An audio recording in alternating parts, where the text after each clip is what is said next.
اعوذ باللہ من الشیطان الرجیم بسم اللہ الرحمن الرحیم۔ اسلامی معلوماتی ویڈیو شروع کرنے سے پہلے تمام دنیا کے مومن مسلمان بھائی اور ہماری پیاری بہنوں کو السلام علیکم ورحمۃ اللہ وبرکاتہ۔ سوال: حضرت عمر کی مدت خلافت کتنی تھی؟ جواب: 10 سال 6 ماہ 4 دن۔ سوال: خلیفہ سوم کا نام کیا تھا؟ جواب: حضرت عثمان غنی رضی اللہ تعالی عنہ۔ سوال: حضرت عثمان غنی کی کنیت کیا تھی؟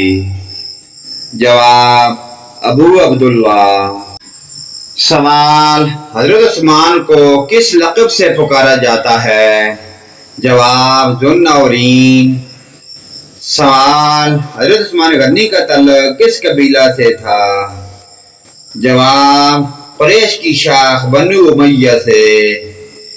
سوال: حضرت عثمان کی تاریخ پیدائش کیا ہے؟ جواب: 5 سن 73 عیسوی۔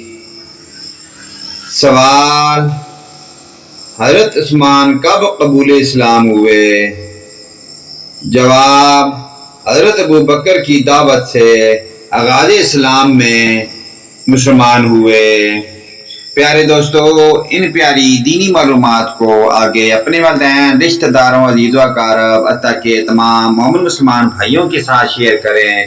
اللہ پاک کی ذات ہمیں پنجگانہ نماز پڑھنے کی اور ان پیاری دینی معلومات پر عمل کی توفیق عطا فرمائے۔ ویڈیو اچھی لگے لائک، کمنٹ اور شیئر کریں۔ آمین یا رب العالمین۔